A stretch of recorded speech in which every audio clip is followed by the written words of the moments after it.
চলুন একদম সরাসরি আজকের বিষয়ে চলে যাই।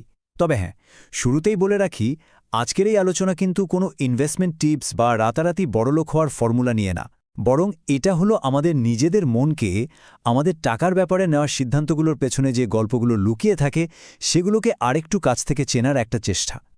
কখনো কি ব্যাপারটা মাথায় এসেছে যে ঠিক কী কারণে কিছু মানুষ খুব সহজেই শেয়ার বাজারে টাকা ঢেলে দেয়, আবার অন্য কেউ সামান্যতম ঝুঁকি নিতেও কেন যেন ভয় পায়? কিংবা ধরুন, কেউ হয়তো বেতনের বেশিরভাগটাই জমিয়ে রাখে, আবার আর একজন টাকা হাতে এলেই সব খরচ করে ফেলে। আচ্ছা, এই যে এত তফাৎ, এর পেছনে কারণটা আসলে কি? আমাদের কিন্তু একটা স্বভাব আছে, তাই না? আমরা যখন দেখি কেউ আমাদের চেয়ে আলাদাভাবে টাকা পয়সার হিসেব করছে, আমাদের প্রথম প্রতিক্রিয়াটা কি হয়? আমরা চট করে বলে ফেলি, এটা তো পাগলামি, বা এভাবে টাকা নষ্ট করে। কিংবা হয়তো ভাবি, বাবা এত ভয় পেলে জীবনে এগোবে কি করে? কিন্তু এখানেই মর্গান হাউসেলের দ্য সাইকোলজি অফ মানি বইটা আমাদের একেবারে অন্য একটা দৃষ্টিভঙ্গি দেয়। বইটার মূল কথাটা কি জানেন? খুবই সহজ কিন্তু ভীষণ গভীর। কথাটা হলো, টাকা নিয়ে আসলে কেউই পাগল নয়। হ্যাঁ, ঠিকই শুনছেন।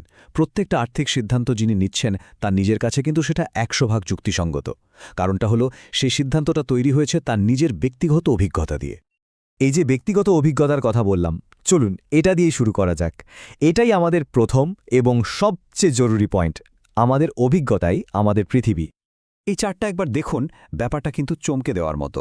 এই পৃথিবীতে যা কিছু ঘটেছে তার হয়তো 0.001%-ও কম আমরা নিজের চোখে দেখেছি বা অনুভব করেছি। খুবই সামান্য, তাই না? কিন্তু আশ্চর্য ব্যাপার হলো, আমাদের এই ছোট্ট ব্যক্তিগত অভিজ্ঞতায় প্রায় 80% ঠিক করে দেয় যে আমরা পুরো মিটটাকে কিভাবে দেখব। এর মানে কি দাঁড়ালো? মানে হলো, আমাদের টাকার ব্যাপারে সিদ্ধান্তগুলো তথ্যের চেয়ে অনেক বেশি নির্ভর করে আমাদের জীবনের গল্পের ওপর। ব্যাপারটা আরও সহজে বোঝার জন্য চলুন একটা উদাহরণ দেখি। ধরুন, দুজন সহকর্মী, কবির আর সুমন। বয়স এক, বেতনও এক, কিন্তু টাকা পয়সার ব্যাপারে তাদের দুজনের অভ্যাস একেবারে দুই মেরুর। প্রথমে কবিরের গল্পটা শোনা যাক। কবির এমন একটা পরিবারে বড় হয়েছে যেখানে ওর বাবা একটা স্থিতিশীল সরকারি চাকরি করতেন। বাড়িতে কখনো টাকা পয়সা নিয়ে চিন্তা, অনিশ্চয়তা এসব সে দেখেইনি। ফলে ওর কাছে টাকা মানে হলো সুযোগ, কোনো ভয়ের কারণ নয়। আর এবার যদি সুমনের দিকে তাকাই, ওর গল্পটা ঠিক উল্টো। ওর বাবা ছিলেন একজন ছোট ব্যবসায়ী।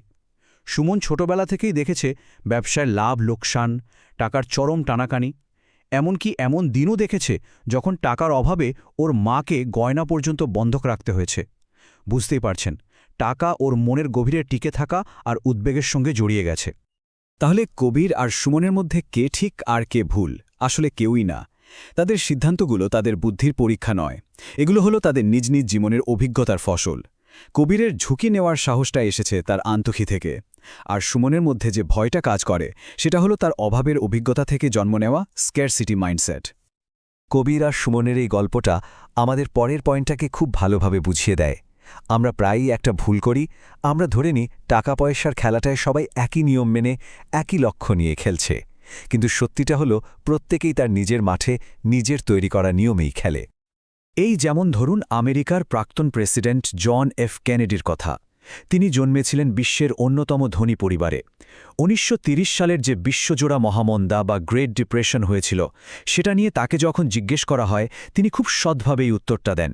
মানে তিনি মহামন্দার ভয়াবহতা প্রথমবার জেনেছিলেন বই পড়ে, একটা একাডেমিক বিষয় হিসাবে। কিন্তু একবার ভাবুন তো সেই লাখ লাখ মানুষের কথা যারা ওই মহামন্দায় তাদের সর্বস্ব হারিয়েছিল। তাদের কাছে স্টক মার্কেট তো কোনো একাডেমিক বিষয় ছিল না, ওটা ছিল তাদের জীবনের সবচেয়ে বড় ট্র্যাজেডি। তাহলে কেনেডি আর সেই সাধারণ মানুষ, তাদের টাকার প্রতি দৃষ্টিভঙ্গি কি কখনো এক হতে পারে? কখনোই না। লটারির টিকিটের উদাহরণটা দেখুন। গাণিতিকভাবে ভাবলে লটারি কেনাটা নিছকই টাকার অপচয়, জেতার সম্ভাবনা তো প্রায় শূন্য। কিন্তু যে মানুষটার জীবনে এগিয়ে যাওয়ার আর কোনো রাস্তা খোলা নেই, তার দৃষ্টিকোণ থেকে ভাবুন। তার কাছে ওই ১০ টাকার টিকিটটা শুধু একটা কাগজ নয়, ওটা হলো একটা স্বপ্ন কেনার সুযোগ। তাহলে তার এই সিদ্ধান্তকে কি আমরা পাগলামি বলতে পারি? না, সে তো তার নিজের খেলার নিয়মেই চালটা দিচ্ছে। এই যে সবাই নিজের নিজের খেলা খেলছে, এই ধারণাটাই আমাদের তৃতীয় এবং সম্ভবত সবচেয়ে গুরুত্বপূর্ণ একটা পয়েন্টের দিকে নিয়ে যায়: মানসিক শান্তি বনাম নিখুঁত গণিত। আমরা প্রায় মনে করি সেরা আর্থিক সিদ্ধান্ত সেটাই যেটা এক্সেল শিটে সবচেয়ে বেশি লাভ দেখায়। কিন্তু আসল সত্যিটা হলো, সেরা সিদ্ধান্ত সেটা নয় যেটা কাগজে কলমে সেরা। সেরা সিদ্ধান্ত হলো সেটা যেটা আপনাকে রাতে শান্তিতে ঘুমাতে দেয়। এখানে দুটো শব্দ আছে, র্যাশনাল বা যৌক্তিক আর রিজনেবল বা যুক্তিসঙ্গত। র্যাশনাল সিদ্ধান্ত হলো যেটা গাণিতিকভাবে একদম নিখুঁত, কিন্তু রিজনেবল সিদ্ধান্ত হলো সেটা যেটা আপনার মানসিক শান্তির কথা ভাবে।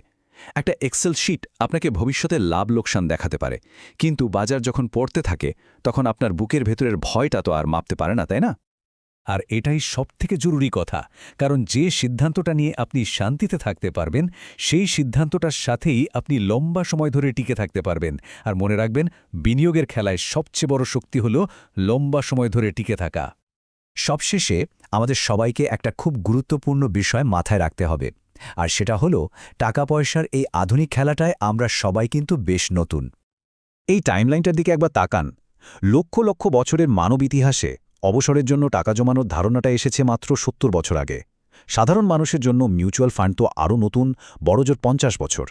আর ক্রেডিট কার্ডের ব্যবহার সে তো আরও কম দিনের ঘটনা। মানে মানব ইতিহাসের বিশাল ক্যানভাসে এই বিষয়গুলো তো এক একটা বিন্দুর মতো।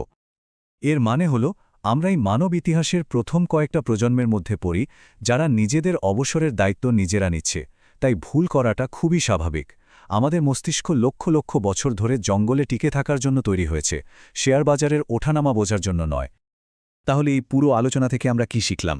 দুটো খুব জরুরি জিনিস। প্রথমত, অন্যের প্রতি সহানুভূতি। পরের বার যখন কারো আর্থিক সিদ্ধান্তকে অদ্ভুত মনে হবে, তাকে বিচার করার আগে একবার তার গল্পটা ভাবার চেষ্টা করা দরকার।